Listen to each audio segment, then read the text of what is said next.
Hello everybody, welcome to Nayan financial classes. Nayan financial classes के नए video में आप सभी का बहुत बहुत स्वागत है। तो दोस्तों, जैसा कि आप जानते हैं, मैं अभी बेस्ट म्यूचुअल फंड 2024 सीरीज लेके आया हूं आप सबके लिए, जिसमें मैंने पहले कवर किया हुआ है बैलेंस एडवांटेज फंड और फ्लेक्सी कैप फंड। आज मैं बात करने वाला हूं टॉप स्मॉल कैप फंड्स। तो ये एक सीरीज है फ्रेंड्स, जिसमें कि आप इस चैनल को सब्सक्राइब करके आप इसके पुराने वीडियोस भी देख सकते हैं। तो मैं रिक्वेस्ट करूंगा हमारे सारे व्यूअर्स को, जिन्होंने अभी तक सब्सक्राइब नहीं किया है, प्लीज़ हमारे चैनल को सब्सक्राइब कीजिए, ताकि आपको वो सारे वीडियोस मिले जो आपके फाइनेंशियल प्लानिंग में आपको हेल्प करेंगे। तो अब हम आगे बढ़ते हैं फ्रेंड्स। मैं आपको लेके चलूंगा हमारे कंटेंट। जैसा कि मैंने बताया है कि मैं इस सीरीज में कवर करने वाला हूँ बेस्ट बैलेंस एडवांटेज फंड, जो मैंने ऑलरेडी कवर किया हुआ है।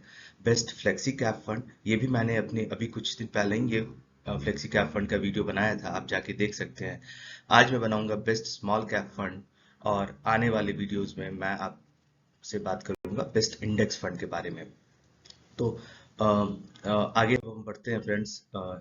तो आपके लिए मैं चार बहुत ही इम्पोर्टेंट और बहुत ही रिप्यूटेड असेट मैनेजमेंट कंपनीज के चार फंड्स लेके आया हूँ। ये है Nippon India small cap fund, HDFC small cap fund, SBI small cap fund और axis small cap fund.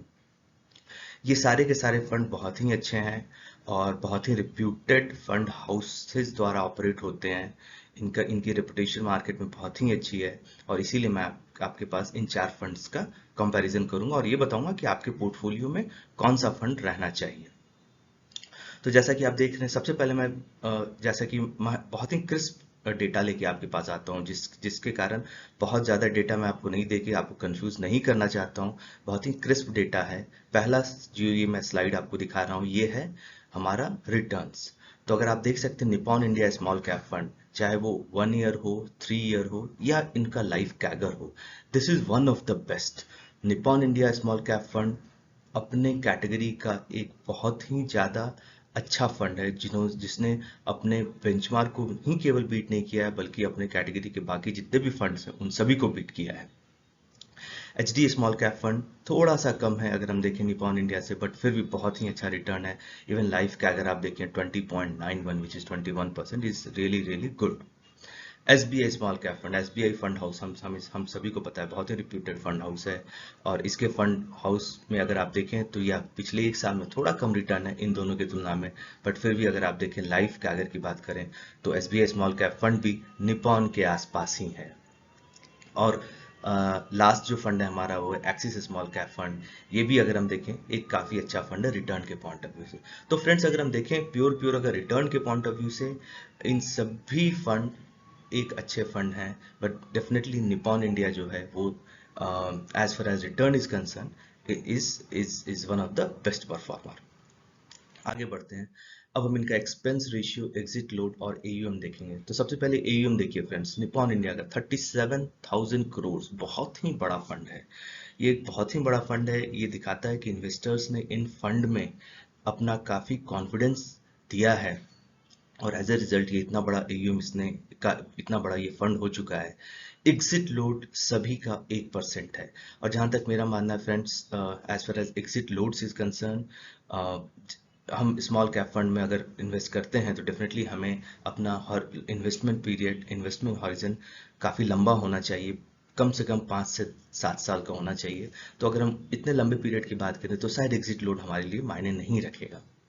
Expense ratio की बात करें तो डेफिनेटली यहाँ पर एक्सिस सबसे कम है, बट अगर आप देखें निपॉन का तो वो 0.69% है, एच डी एफ सी थोड़ा ज़्यादा है, और एस बी आई भी 0.69% है। तो ये एक्सपेंस रेशियो ये रेशियो होता है फ्रेंड्स, जो कि एसेट मैनेजमेंट कंपनीज अपने अपने उनके जो एक्सपेंसेस हैं, उन्होंने बहुत सारे लोगों को हायर किया हुआ है, उनका अपना एक डेटा साइंटिस्ट होते हैं जो ये सारे डेटा एनालिसिस करते हैं, और बहुत सारे उनके खर्चे, उनके कारण ये एक्सपेंस रेशियो लगाती है। और ये एक्सपेंस रेशियो जो होता है आपके रिटर्न्स को नेट ऑफ करके ही आपको, जो भी फंड अपना रिटर्न जनरेट करता है उसमें ये एक्सपेंस रेशियो को हटाकर ही इन्वेस्टर्स को रिटर्न्स मिलता है। तो एक्सपेंस रेशियो जितना कम हो उतना अच्छा। बट अगर हम तुलना करें चारों फंड की, तो चारों फंड में मुझे ऐसा लग रहा है कि निपॉन इंडिया और एसबीआई, जो कि एक एक तरह से 0.69% पर ही हैं, एक अच्छा एक्सपेंस रेशियो है। बहुत सारे फंड ऐसे होते हैं जिसमें हमने देखा एक्सपेंस रेशियो 1% से भी ज़्यादा होता है। यहाँ पर ये एक ऐसा फंड है जो कि आपको बहुत ही अच्छा रिटर्न भी दे रहा है। एग्जिट लोड भी आपका 1% है, जो कि definitely medium to long term के में वेरी नहीं करेगा, और एक्सपेंस रेशियो भी आपका कंसिडरेबली ओके है। आगे बढ़ते हैं फ्रेंड्स, देखते हैं हम पी रेशियो, स्टैंडर्ड डेविएशन और शार्प रेशियो की बात करें तो पी रेशियो निप्पॉन इंडिया का अगर आप देखें थोड़ा ओवर वैल्यूड है, और ये होना भी चाहिए बिकॉज ये निप्पॉन इंडिया थोड़ा एग्रेसिव एग्रेसिव रहते हैं। ये उन फंड्स को भी अपने पोर्टफोलियो में रखते हैं जो जिनकी ग्रोथ की संभावना बहुत ज़्यादा होती है, और कभी कभी ये फंड थोड़े महंगे भी होते हैं ये स्टॉक्स, तो एज ए रिजल्ट इनका पी रेशियो थोड़ा ज़्यादा है। बट अगर हम देखेंगे ये HDFC का ये पी रेशियो के मामले में HDFC स्मॉल कैप फंड सबसे कम है। बट हाँ, एज फार एज अगर पूरे सेक्टर पी रेशियो की आप बात करें तो स्मॉल कैप फंड एक ऐसा सेक्टर होता है जहाँ पे कि डेफिनेटली एक लॉन्ग टर्म के लिए काफ़ी हैवी बेट होता है, तो डेफिनेटली यहाँ पे पी रेशियो एक्सपेक्टेड है कि हमारा ज़्यादा होगा। अगर हम बात करें बाकी फंड्स के बारे में तो SBI का भी 53 है और एक्सिस का भी 44 है। तो टोटल अगर आप देखिए all the four funds have a very high PE. Normally P अगर 20 या 20 के करीब कम हो, लार्ज कैप में ये बहुत बार 18-16 भी देखा गया है, तो ये अच्छा माना जाता है। बट चूंकि हम बात करें स्मॉल कैप फंड की, काफ़ी एग्रेसिव इन्वेस्टर्स के लिए, ये उन इन्वेस्टर्स के लिए नहीं है जो कि बहुत एग्रेसिव नहीं है और जिनका इन्वेस्टमेंट पीरियड काफ़ी छोटा है, ये उनके लिए नहीं है। डेफिनेटली उन इन्वेस्टर्स के लिए जो कि काफ़ी एग्रेसिव है और जिनका इन्वेस्टमेंट हॉरिजन भी काफ़ी लंबा है। स्टैंडर्ड डेविएशन 11 और 9 के बीच है इन चारों फंड का, और शार्प रेशियो की बात अगर हम करें तो तकरीबन 2.2 से 3.73 के बीच ये वेरी कर रहा है।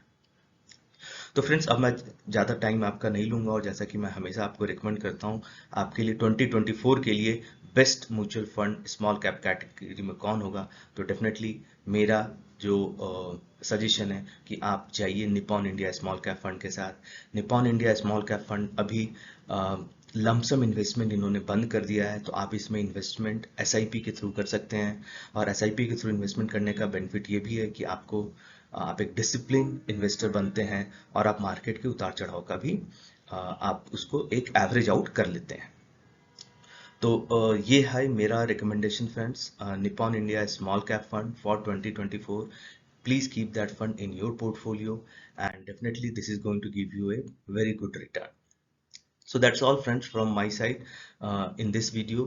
मैं अगले वीडियो में आपके लिए टॉप इंडेक्स फंड के बारे में चर्चा करूंगा। इंडेक्स फंड जैसा कि मैंने बताया था वो फंड होते हैं जो कि एक पैसिव इन्वेस्टमेंट होते हैं, एक फिक्स डिपॉजिट का एक ऑल्टरनेटिव होते हैं, इसके बारे में मैं चर्चा करूंगा। तो keep watching my channel and do subscribe, do like and do share it with in your circle so that they will also get the benefit. और अगर आपको कोई भी सवाल हो म्यूचुअल फंड इन्वेस्टमेंट से रिलेटेड तो प्लीज़ कमेंट में आप वो सवाल हमसे पूछिए, हम उसका आंसर करने की कोशिश करेंगे। So keep watching, have a nice day. Thank you.